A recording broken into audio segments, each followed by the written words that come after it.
this is Shreya here and welcome back to my channel. Today I'm going to talk about a topic which is very important to my heart, and about this topic I didn't even realize it till recently I went home.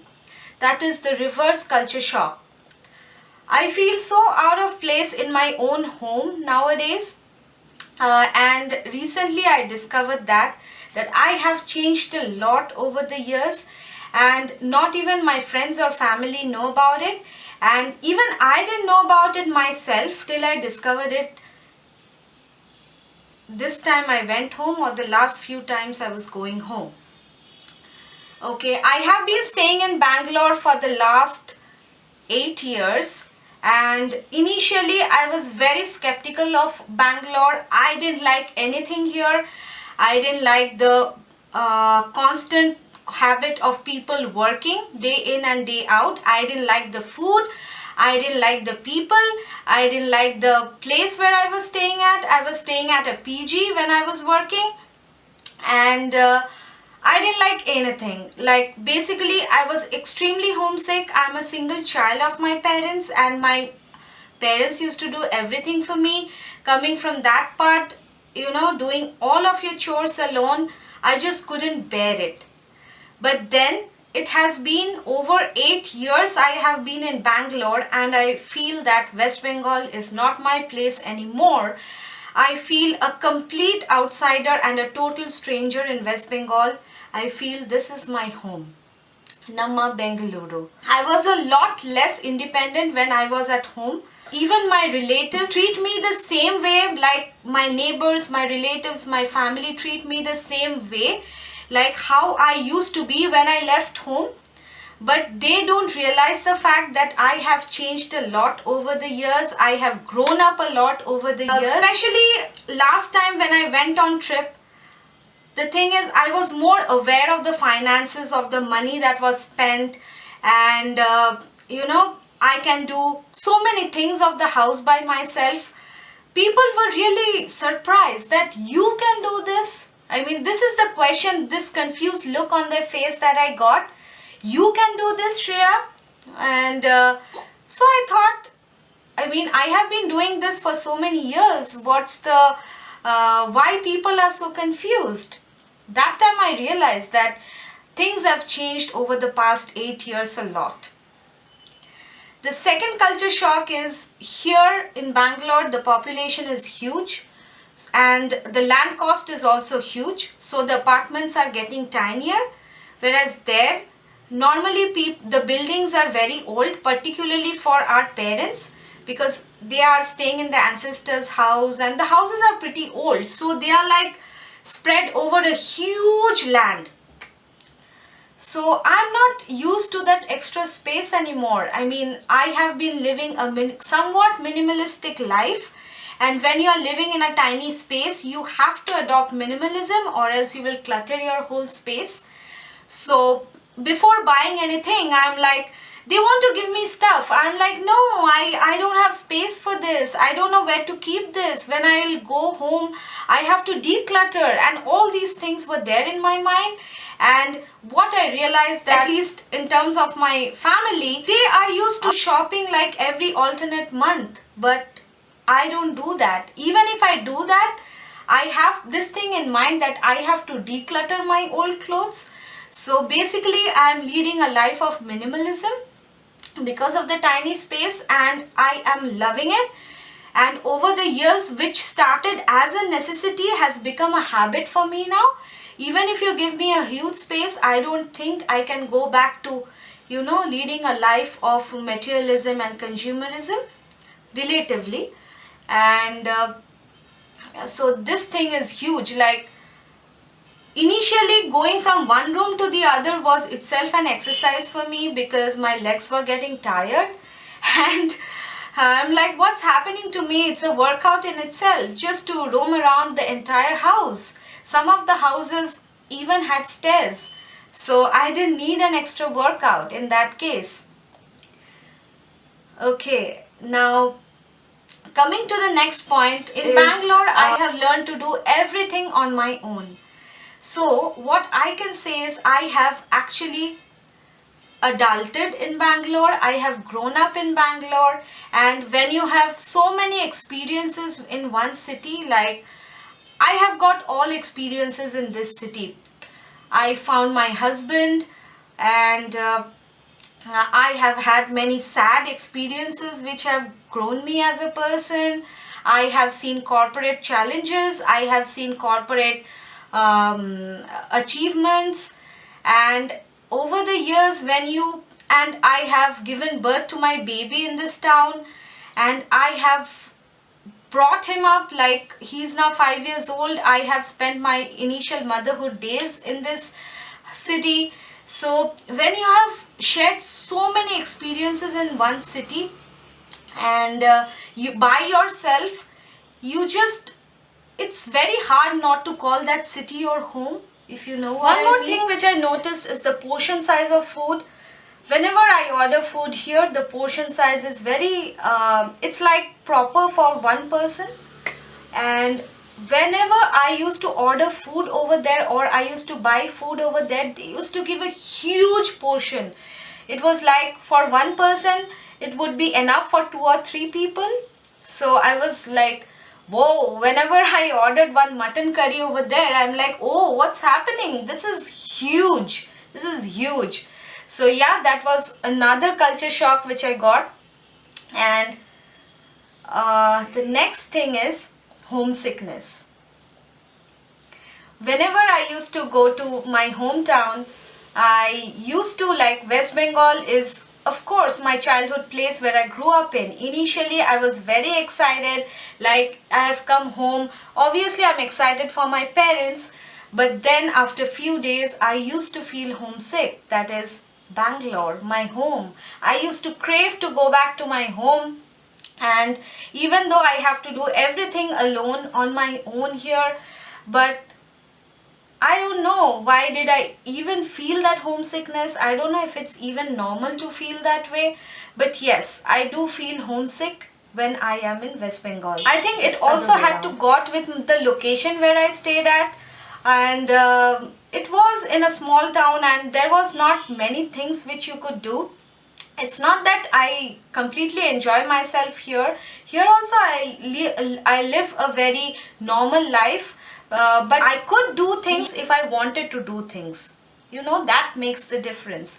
Eat like at a restaurant, I can go and just by walking nearby, my house is in a very nice location, like everything is well connected.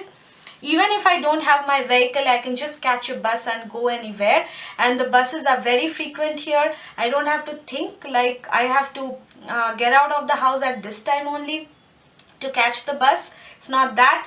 So restaurants are nearby, parks are nearby, bus stop is nearby. So it's that it just gives a satisfaction that I can do the things if I want straight away without thinking.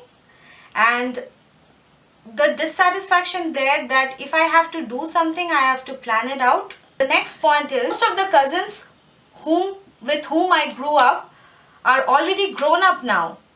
So they are in their own stage of life. I am in my own stage of life, and I have adulted. I have become a mother of a child, and they are in their, you know, teens and whatever.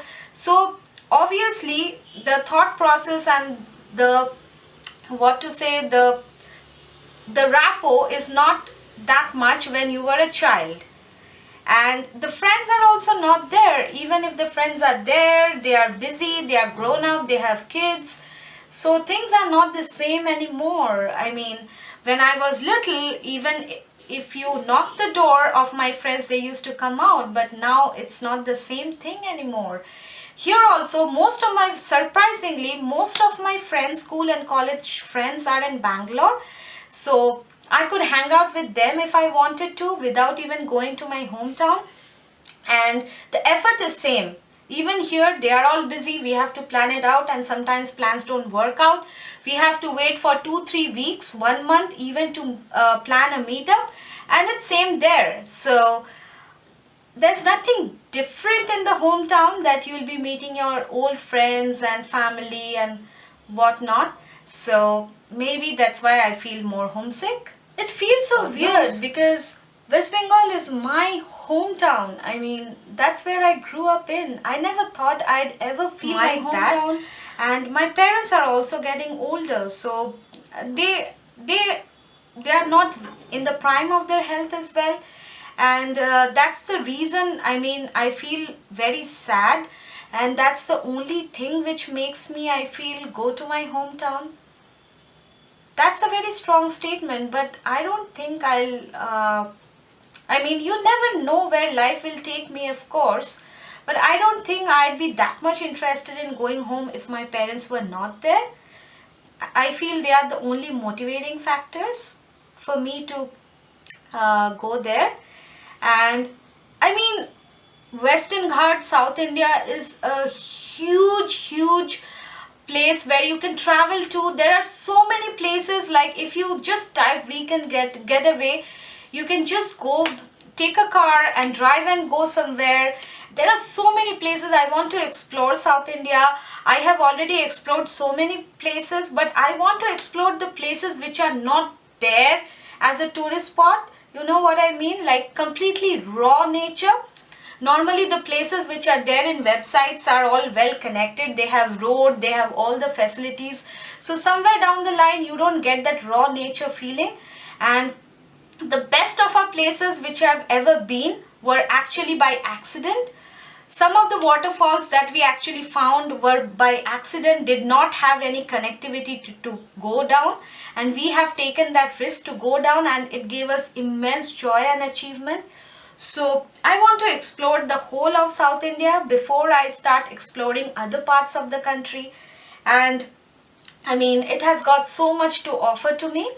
Even West Bengal has many touristy places. I'm not denying that.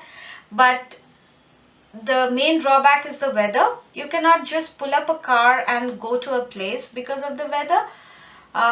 So you have to wait for the proper weather to actually go to a place. But it's not like that here. Humidity is also a lot less.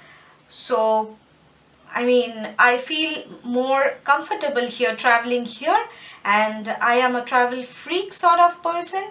And if I don't get to travel, like even somewhere near, like maybe 100 kilometers from Bangalore, that is more than enough. I don't need to spend money for that. I mean, so I cannot This do city, that there. Bangalore has been amazing to me, even though I have gone through some pretty hard time where people looked at me in a condescending way because I didn't understand their language. But all in all, it has been a lovely experience for me. People are quite nice here. They are very hospitable. At least with the people I work with. They actually, I mean, I have all kinds of friends coming from different background. They even call you in their house. They will serve you meal, home cooked meal. There's so much warmth with the people that I work. Yeah, of course there are bad eggs everywhere. And one more thing is, I find people are way, like if you go to a coffee shop or a restaurant or a food takeout place, I feel people are greet you in a happier way. Maybe they are trained to do so.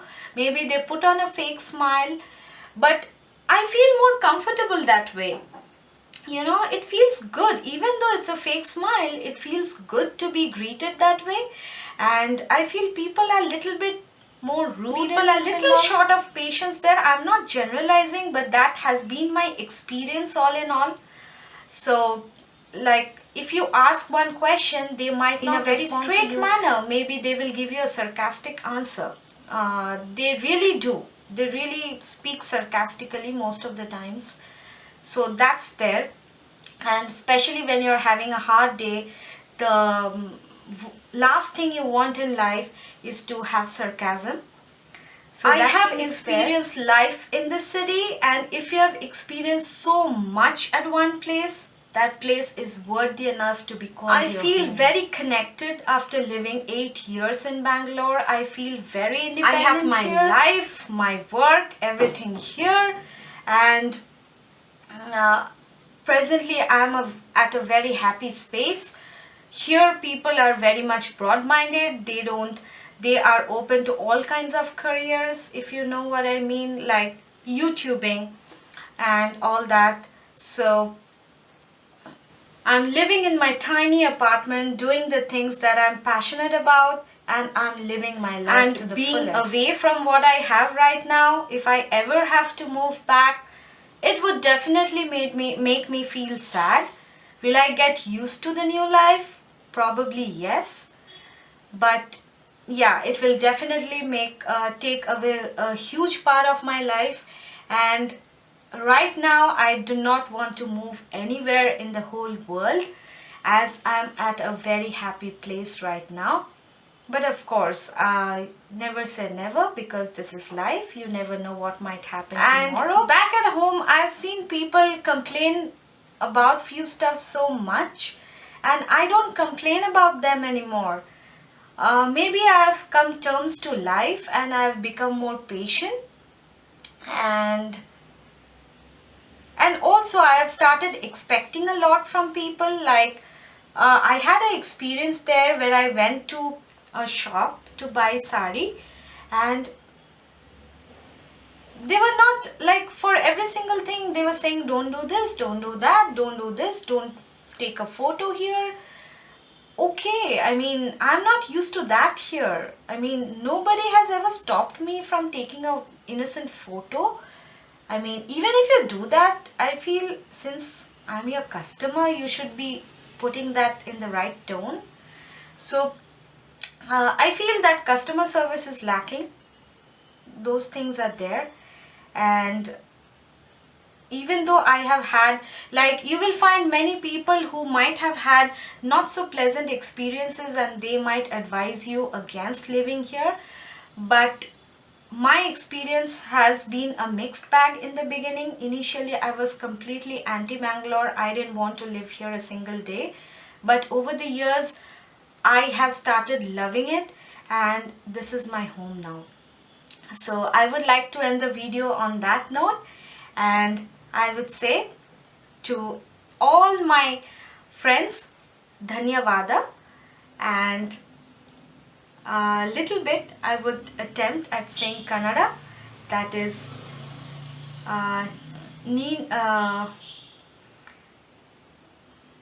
ನಾನು ನನ್ನ ಹೆಸರು Shreya. See you in my next video. Bye bye.